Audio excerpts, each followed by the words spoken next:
Hello and welcome to the final segment of Educare DC's virtual open house event. Today, we're closing out with the power of mental health and inclusion. So just for housekeeping purposes, I want you to be aware that this session is being recorded so that moms and dads who are unable to attend today's session will be able to access this valuable information via our YouTube channel, which is Educare DC, or via our website, www.educaredc.org. It can be found under the Enroll tab, which is located at the top right side of our website. I am Miss J. Fawn Hood. I am the recruitment specialist for Educare DC programs, and I am a member of the family engagement team. I work alongside the enrollment team to provide families, parents like yourself, support through the eligibility, selection, and enrollment process. We are so happy to have you here today because we have such an amazing topic of discussion, the power of mental health and inclusion. Today, we have members of our comprehensive services team with us, and they're going to be sharing Educare DC's best practices for setting healthy and empowered foundations so that all learners are supported through their developmental phases in early childhood education. It is our intention to honor everyone's schedule and stick to the time allotted, but more importantly, we want to ensure that you walk away with helpful information for you and for you to share with your network of family and friends. So with that being said, I kindly ask you to reserve your questions for the end. Utilize the chat box because we have incorporated a question and answer segment at the end of the presentation so we can allow for your voice to be heard. This will allow our presenters, to be able to share all the valuable information that they have prepared for you today, so you as a parent can make an informed educational decision for your child. Lastly, you might want to know, we are actively enrolling. So after today's presentation, if you are interested in starting the enrollment process, I encourage you to visit our website. Again, that is www.educaredc.org. You're going to go to that Enroll tab, and there are two buttons that you have access to press. You can either, one, start your application today through our online application, or two, you can submit an inquiry and gain more information if you still have some remaining questions. That inquiry is going to go directly to our Enroll at Educare DC inbox. Again, that's enroll at educaredc.org, forgot that org on the last part. And our enrollment team monitors that throughout the day, so we will quickly get back to you with a response to whatever your enrollment needs may be. But more importantly, guys, I can't emphasize this enough. We would love to have you join the Educare DC family. So without further delay, I'm going to turn it over to Ms. Torian Brent so that she can introduce you to the members of our comprehensive services team. Torian, it is all yours. Thank you, J. Fawn, for introducing us, and I'm happy to be here today with my team, sharing this information with you all. We'll be discussing how Educare DC embeds mental health and inclusion into our program. So we're all part of the Comprehensive Services Department at Educare, which includes health, nutrition, mental health, and inclusion. And my name is Torian Brent, and I'm one of the Comprehensive Services Managers, serving our child care partnership sites and our new center location at IDEA Public Charter School. I've been with Educare for almost 4 years now, and it's been a pleasure working with the wonderful staff and amazing children and families. Hi everyone, my name is Angela Williams. I am also a comprehensive service manager here at Educare DC, Parkside. This is my second year here at Educare DC, and I'm very grateful to be on this team and to be a part of a department that wraps its arms around families. Hello, everyone. My name is Brianna Scott, and I am the mental health specialist for Educare DC, and I have been with the agency for 2 months.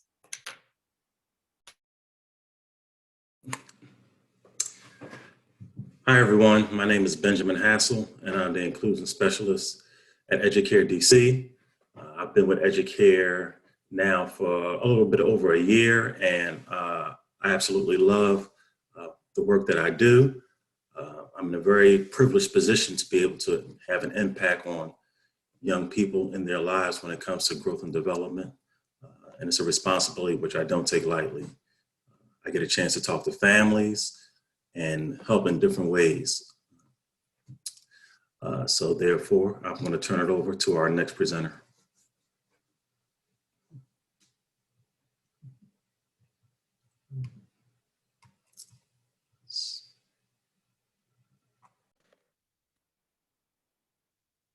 So now we are going to dive into what is early childhood mental health. So early childhood mental health is also referred to as the social and emotional well-being of young children. Head Start Early Childhood Learning and Knowledge Center also defines social and emotional well-being as the developing capacity of a child to express and regulate emotions, forming trusting relationships, to explore and learn. Next slide, please. Why does early childhood mental health matter? Well, it matters because it sets the foundation for all areas of development and learning for young children. So you also have a visual on your screen as well. It goes into detail that 90% of the child's brain development happens before age 5, and 10% of brain development happens after age 5. So starting at birth, brain synapses are formed through a child's everyday experiences with their parents, guardians, caregivers, or loved ones, which this continues into adulthood. So it's important to highlight that the foundation of the brain matters.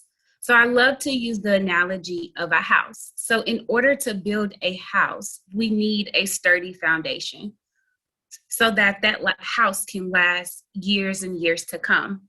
So we want to create a sturdy foundation so that our children are able to reach their full capabilities and their full potential.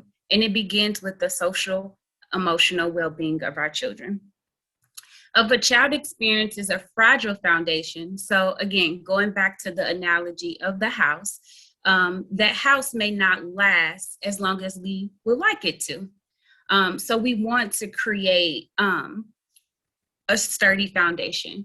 And with that, again, going back to the fragile foundation, it can impact a child long-term if the proper supports are not in place. So some examples of those negative experiences could be poverty, abuse, parental divorce, parental death, mental illness, domestic violence. And those are just a few examples. So with that being said, when children have positive mental health, it is easier for a child to, next slide, please. It's easier for them to build relationships, practice patience, so asking for a toy they are wanting from a friend, learn to try new things or not give up, ask for help because we want them to be able to do that. We want them to be able to ask adults and the people who care about them what they are needing, focus on tasks, and solve tough situations. So when children are worried, sad, angry, it's hard for them to follow directions, to make friends, to express feelings or wishes, to pay attention in class, solve problems in positive ways, and ultimately do well in school. So now I will turn it over to Ms. Torian, and she will highlight the day in the life of the mental health specialist and what social emotional learning looks like in the classroom. Thanks so much for that, Brianna. She gave a really good overview on what exactly mental health looks like and what it is in ECE. And so I'm kind of go into details about what does a day look like for a mental health specialist. So each day is different and unique, which is one of the best parts of the job. But there are a few things that we like to always make time for. So we make it a point to welcome children and families, whether that be at the entrance of the school or in their classrooms. And this allows us to introduce ourselves to families and begin building relationships with the children. We also find that children have a better, more positive day when they're greeted in the morning with a warm smile. So one of the main activities that we also do is we observe classrooms. And this allows us to see the structure of the day, including the schedule, routines, and transitions.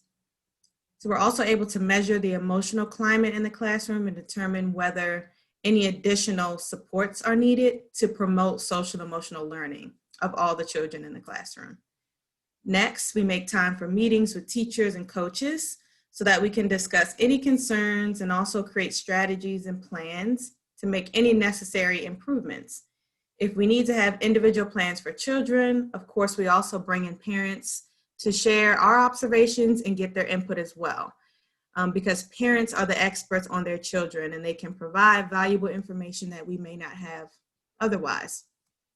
After this, we also document all of the work that we're doing so we can track progress, and we conduct referrals for children and their families at their request. And we have in-house mental health services, but we also do external referrals if needed or necessary. So what does social emotional learning actually look like?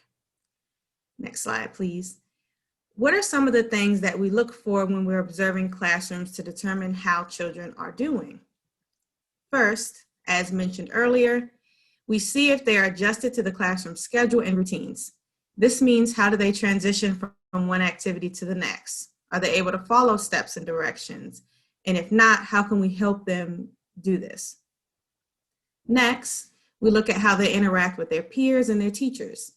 Do they get along with them? Have they made a friend or someone who they can go to when they're happy or when they're upset?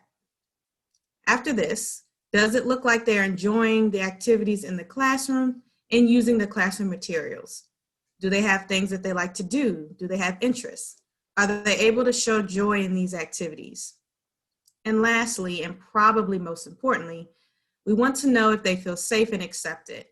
We want to create an environment for children where they feel safe and appreciated for who they are. So we make sure to treat each child with respect and have materials and pictures around the classroom that represent all types of children, families, and cultures.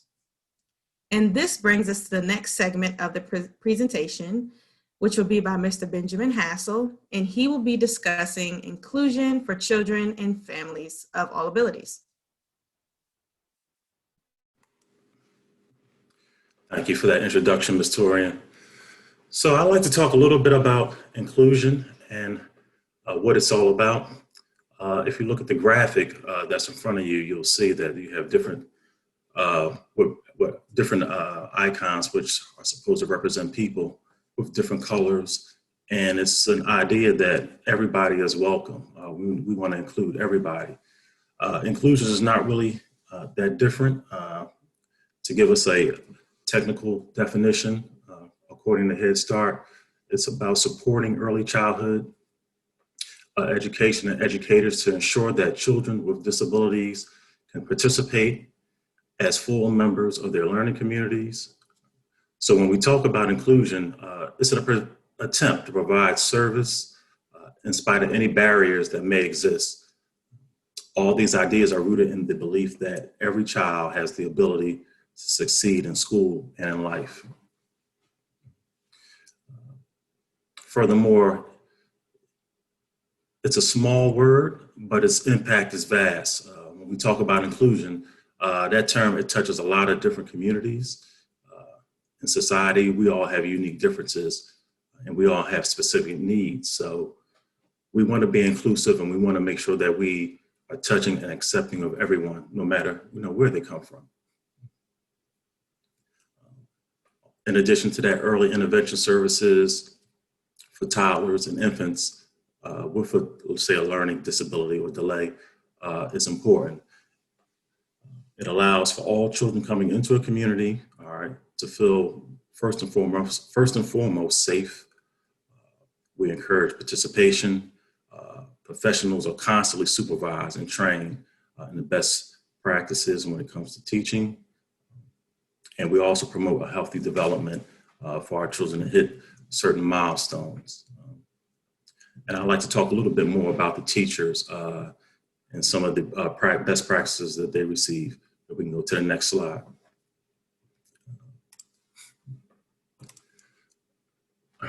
So again, when we're talking about inclusion and we're talking about supporting our children by supporting teachers or professionals with the best practices, we're just saying that we're giving them the most up-to-date information based on research.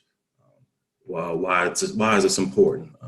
We have a saying in education that there's nothing new in education, but the way we treat people, the way we serve people, ideas do come into play how we provide that service, which may be a little bit different because as we know, children, they're not all static. They don't all come with the same needs. They don't all come with the same wants. So we have to be flexible. We have to adapt. So this is all falls under that umbrella of being inclusive. We can go to the next slide, please.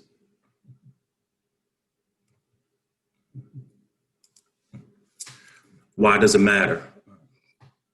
We want to support literacy and development in any way we can.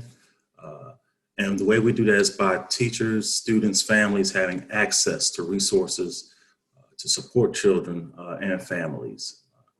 The idea is not to marginalize anyone because they see or learn something in a different way.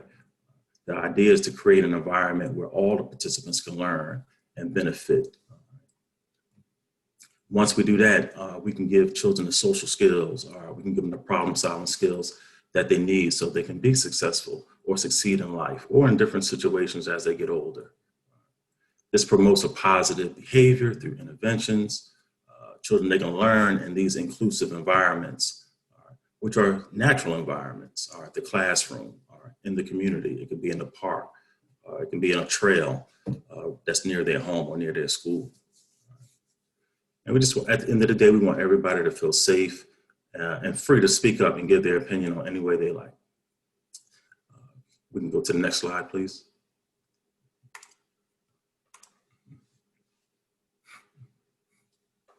In addition to that inclusion, things we also want to look at is early childhood intervention and program transitions. As Ms. Brownica said earlier, from birth to 5 years, that's a critical period in a child's life when it comes to growth and development. So we want to make sure that we're there at each step of the way as kids reach certain developmental milestones. How we do that through interventions, by doing health screenings, by doing observations, all these things that have been mentioned and we will get into further as we go along in this presentation. But there's never a time where there's not some eyes on the individual to make sure that they're hitting the milestones so when they transition out of the program, they feel reinforced, they feel secure, and they feel confident to be able to go out and reach any of the goals that they set out to reach. There's something else in inclusion that's called the 3 R's, all right? And that goes a little bit deeper into inclusion, and my colleague, Ms. Angela Williams, she'll speak a little bit more in depth about that. So we can move to the next slide and I'll let Ms. Angela Williams talk a little bit more about the 3 R's of inclusion. Thank you, Ben. I appreciate that intro. Hi, again, my name is Angela Williams. I'm the Comprehensive Service Manager, and I'm just going to piggyback right off of Ben and continue to speak about inclusion. So Ben did a great job with covering the overview of inclusion and why it's important. And so what I would like to cover with you is what that looks like at Educare DC and what your child will experience and benefit from if they were to enroll. So the first thing that we want to talk about is when we talk about inclusion here at Educare, we highlight the foundation of the 3 R's: respect, relationships, and responsibility. The 3 R's help us to remember what inclusion is all about, both inside and outside the classroom, as well as throughout the larger community. Next slide, please. Respect. So here at Educare, respect is at the forefront of what inclusion looks like for us. Inclusive classrooms provide an environment of respect for each and every student. All students have names, all students have gifts, and all students have talents, regardless of their background, their history, their genetic makeup, their gender, their home life. They have a name, they have a gift, and they have talents. All students belong and are members of the general education classroom. They're known by their names and unique personalities and strengths, not by numbers, not by scores. It involves ensuring that every child feels valued regardless of their background or their learning ability, so that every child has the equal opportunity and experience to learn and grow. It's well within all children's right to receive an inclusion education. So here at Educare, we respect children and families by offering inclusive opportunities. Next slide, please. Relationships.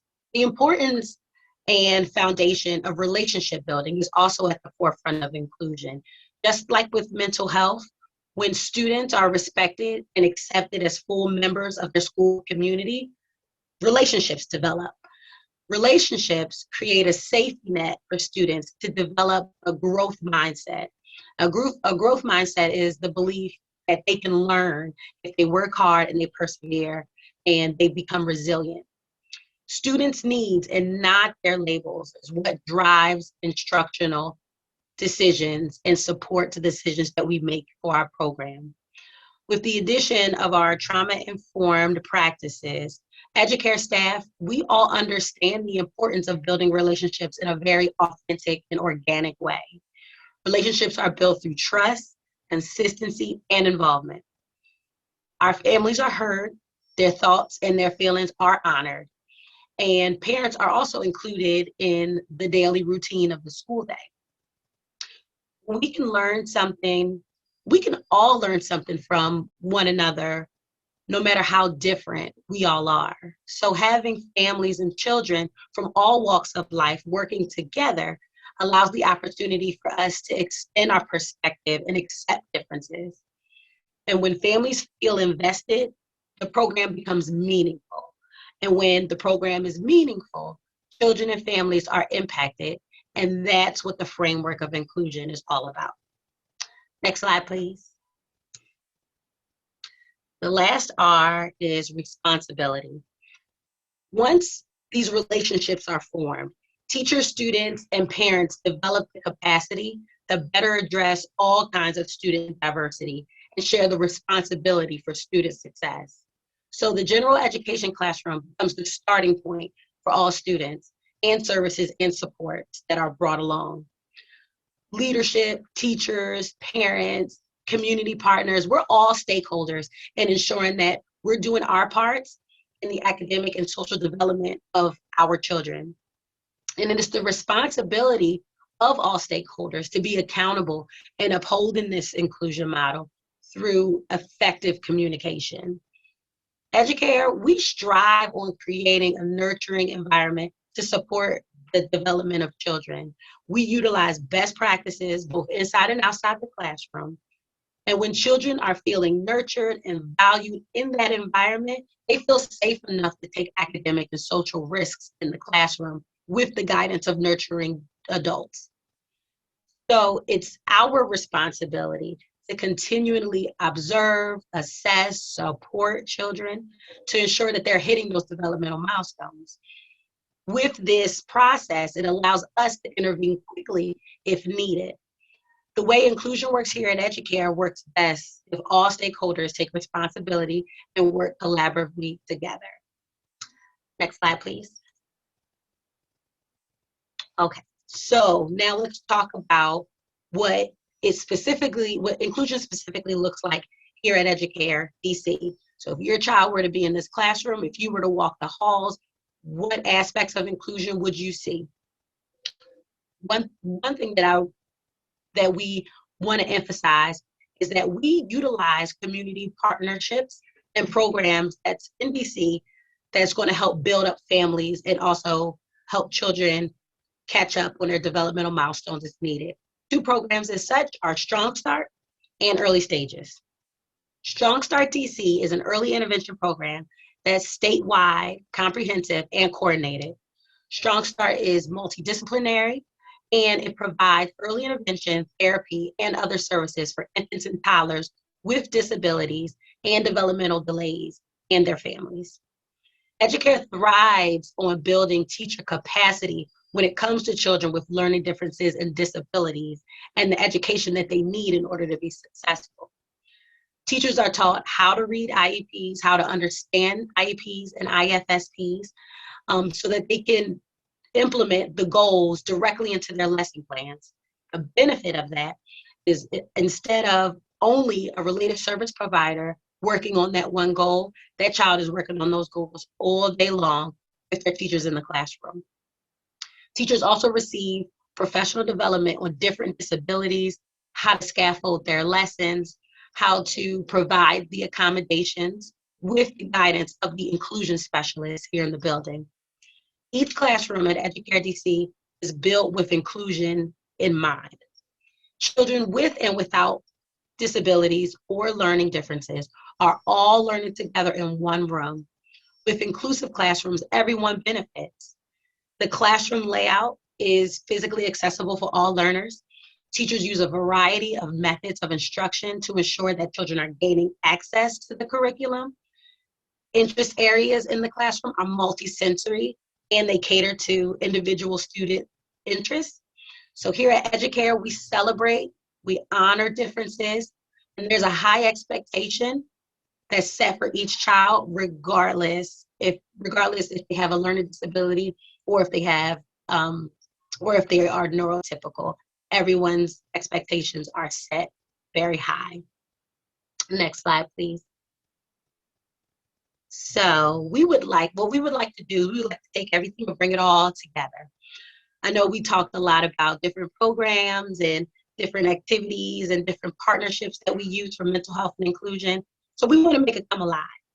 So what Doreen and I would like to do, we would like to share 2 success stories that we experienced, one from the mental health perspective and one from the inclusion perspective. So that way you can see how the things we put in place blossom and help children and families grow and thrive. Tori, would you like to start with your story? Sure. Thank you so much, Miss Angela. So as we kind of near the end of our presentation, I want to talk about one of our success stories in mental health. So we had a child in one of our pre-K3 classrooms a few years ago who was a really, really sweet boy, but struggled with the classroom schedule, transitions, and had a hard time making friends with other children in the classroom.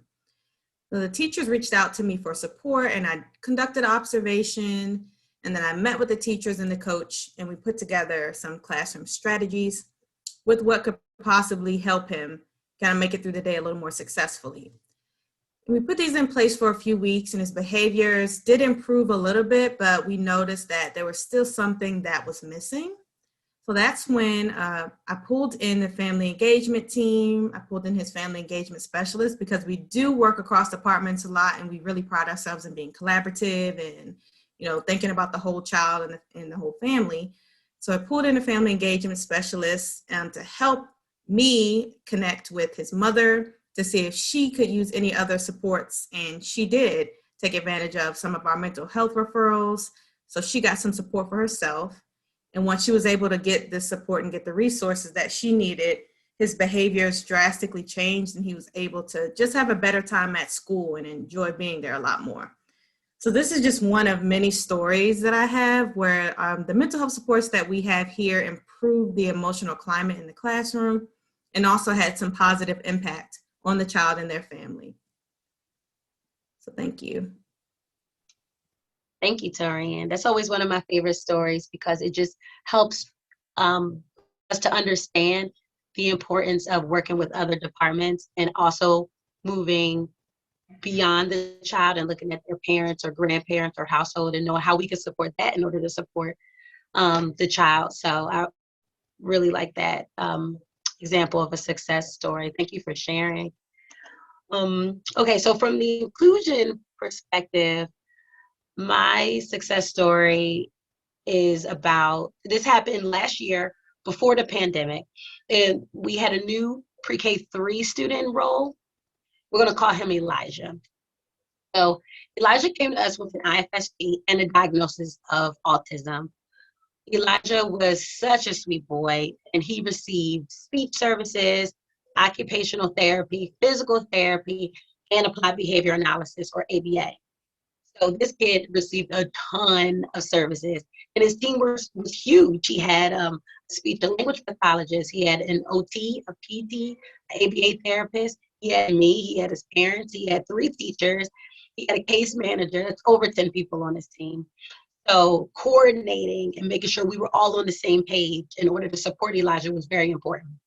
So before his first day of school, I reviewed, as the inclusion specialist at the time, I reviewed his IFSP and met with his teaching team to walk them through the IFSP, pull out Elijah's strengths, look at his goals, his accommodations, and everything that he required in order to be successful in the classroom.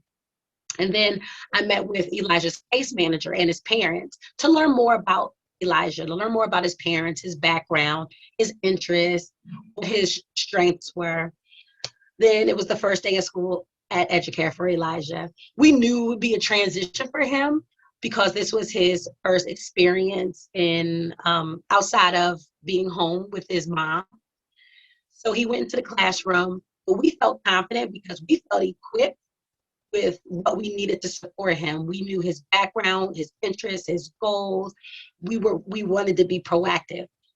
So while Elijah was in the classroom, his parents remained in the building, but they consulted with their family engagement specialist, and their FES worked with them in order to get them acclimated to Elijah's day. So in the classroom, Elijah's day, his first day was pretty rough. It was his first school experience. So I pushed in to the classroom to do an observation on him, and then I pulled him to support him through transitions, and I worked one-on-one with him, and I had him have some peer interaction, and he was starting to get the hang of how school worked. So after the first day, I contacted all his related service providers and scheduled a meeting with them. So that included the teachers, the case managers, the speech pathologist, the OT, the PT, the ABA therapist, and we all sat together to figure out how we could collaboratively work together to set his weekly schedule so no one's overlapping, so he's not being pulled out the classroom, because a big piece of inclusion is everything we push in. We don't remove him from the gen ed setting. And we wanted to see each other's faces and knew who was a part of his village. So weeks go by, and Elijah, we start to notice some change. He's getting acclimated. He loves his teachers. His teachers are nurturing. They're loving on him. They're encouraging him. His friends always welcome him and want to play with them and interact. He just continued to blossom. We heard more expressive language. The related service providers are working together. We even saw some moments of leadership from him in the classroom, and it was just really, really nice to see. He continued to blossom. He continued to thrive.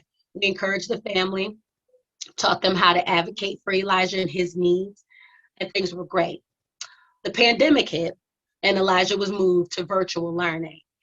I was worried about what that might look like, or if there might be some regression based off the change. So I continually reached out to the family to make sure Elijah had everything he needed, and the family had everything they needed so he could remain engaged in learning.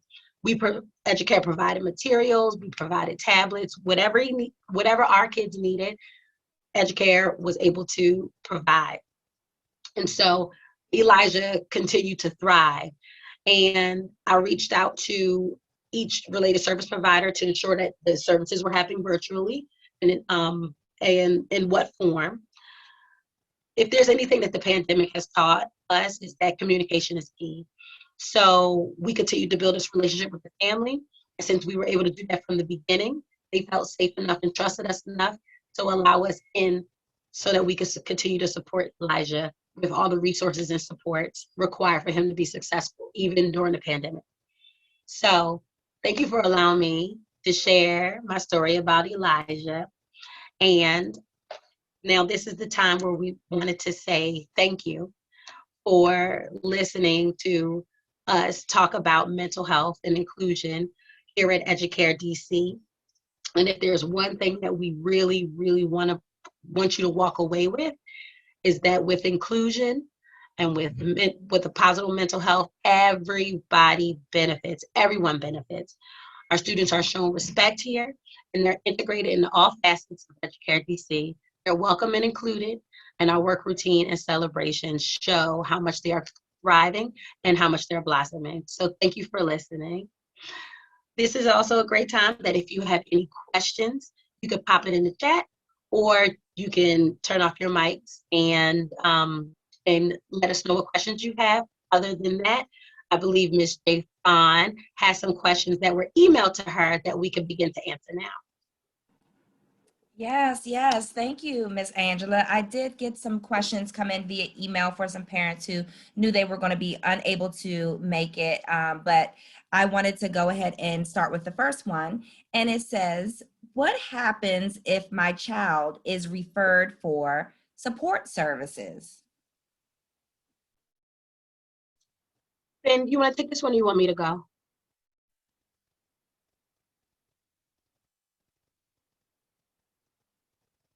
Okay, I'll pop in. That's a great question. So once a child is referred to Strong Start or early stages due to the concern of a possible developmental delay, the organization reaches out to the school to collect data. So these forms of data can be assessment scores, teacher observations, different behavioral scales, depending upon what the concern is. So once the case manager from that organization compiles and reviews that data, they let the parent and the school know if that child qualifies for further assessments. If they do not, the case is closed.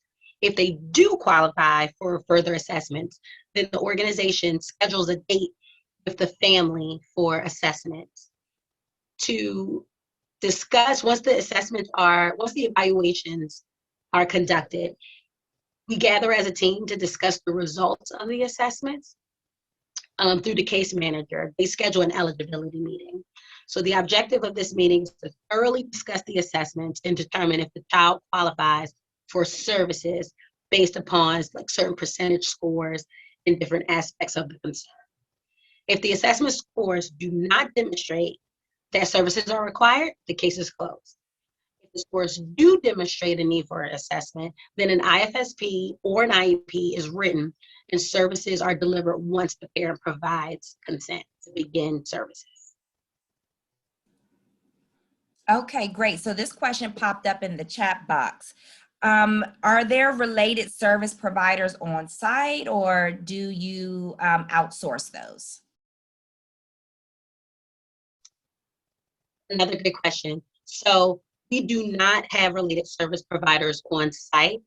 All the related service providers that work with our children are outsourced from either Strong Start or early stages.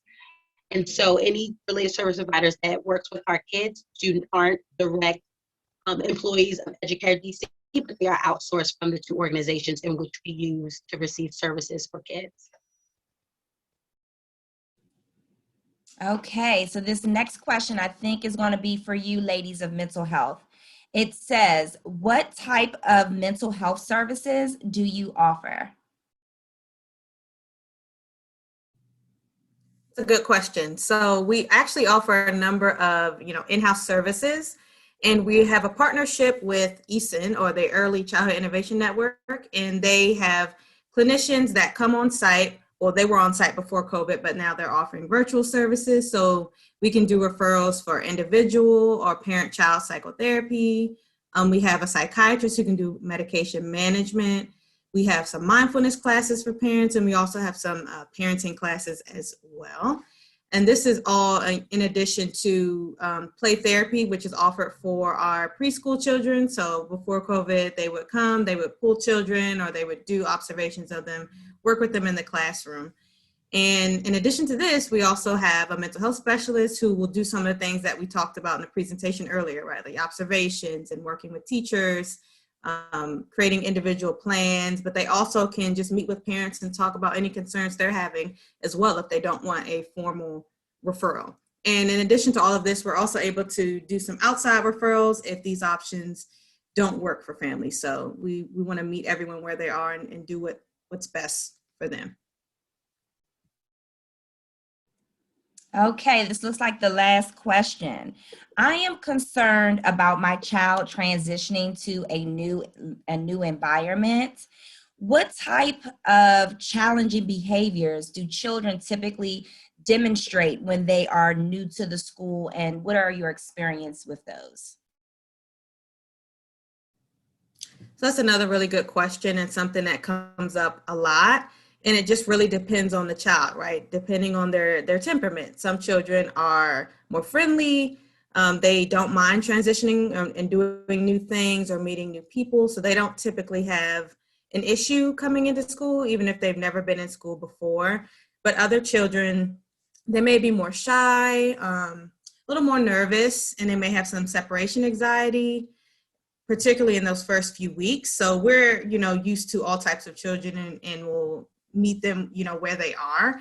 But in certain instances, it may make sense for the child to have a certain type of goodbye activity or kind of routine with the parent. Maybe the parent will kind of prep them before they come in for drop off. They may have some type of transitional object like a toy or blankie or something that kind of reminds them of home and makes them feel more comfortable. And we're putting these supports in place. Usually within a few weeks, the children are really settled into the classroom and, pretty comfortable by then. But if not, if there's still some issues happening there, then we'll kind of work out some of the other supports that we have and just make sure that the child is getting what they need. Wonderful. Thank you. Thank you, ladies and gent, for participating in that question and answer segment. I think that we have answered all the questions that were out there. So we're going to move into what are the next steps. So we are at the end of our 5-part mini-series virtual open house event. All of this was to make sure that, one, that you as a parent are informed about our program and all that we have to offer. You've had an opportunity to meet our staff. You've had an opportunity to get some insight into our culture, our beliefs, our core values, and what is the mission that drives what we do every day. And you've also been able to hear about our best practices. So my hope is that you're ready to make the next step in choosing Educare DC as your child's early learning development academic program. So if that is the case, what do you do, right? So you enroll now. You're going to submit an application. You can find an application either via our website and the Enroll tab that I talked about earlier, and you can just click on that and enroll now or start your application. It is an online application, keeps it very easy. Or you can send an email to enroll@educaredc.org and simply request an application, and we'll send one over to you. When you complete your application, there are going to be some documents that we will need to support your application. They're called eligibility and enrollment documents. You can get a list of those documents via our website, as well as examples of what they may be. Or again, utilize that email box that I gave you and just request for that information to be sent to you. We have no problem with giving you whatever you need. Next, we just need your commitment to quality early learning programming, right? This is a family affair. We do respect, and I hope that you've heard through all of our segments that relationship is key to delivering our mission of giving high quality early learning, right? You as the parent, we respect you that you are your child's first teacher. You are the expert when it comes to your child. Educare DC just would love to come alongside you and support you in providing a solid, healthy, empowered educational foundation for your child, and also to wrap our arms around the family as a whole. That is our unique point of difference.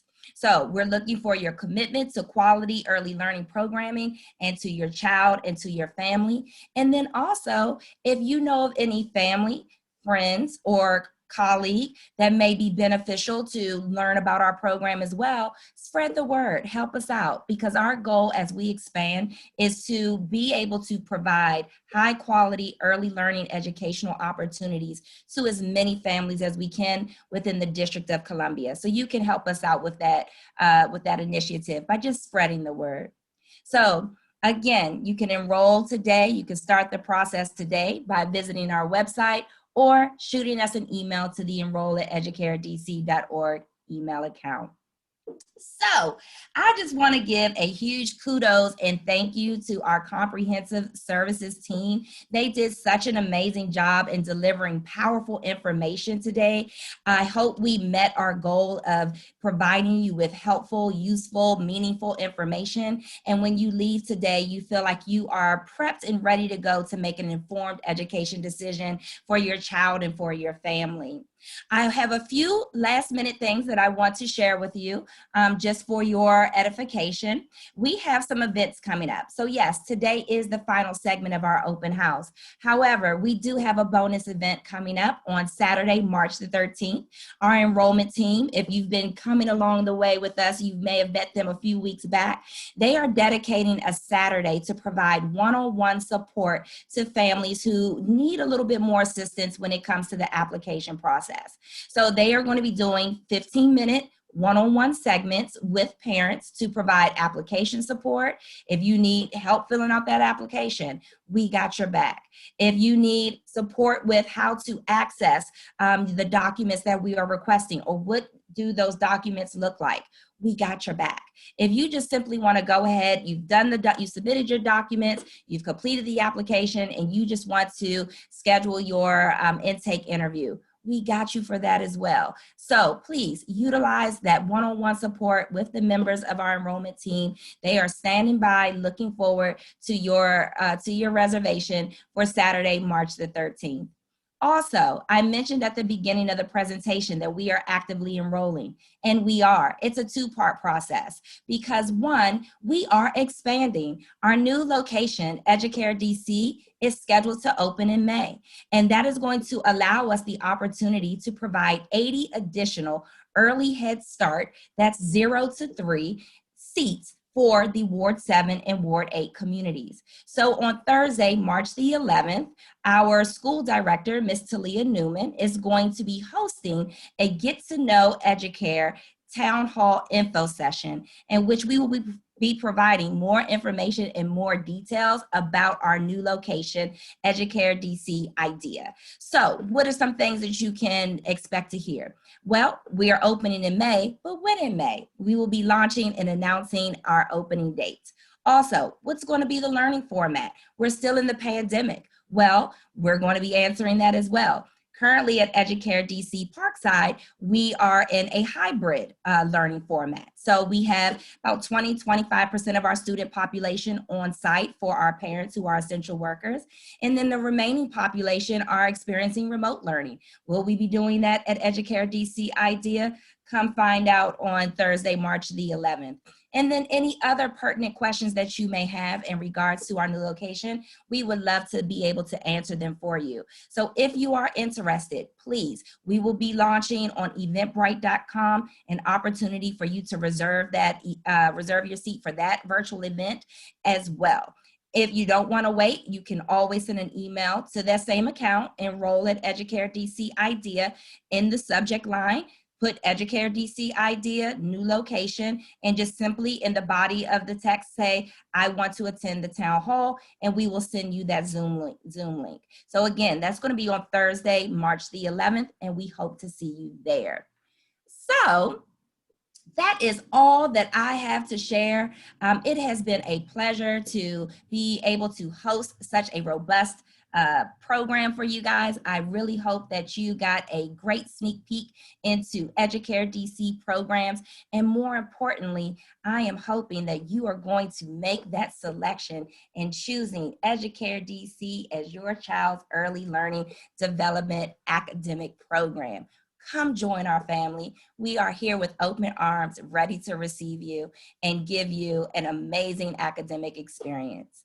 So I'm going to leave you on that note. I hope you have a positively powerful day. and we look forward to seeing you in the future. Bye-bye.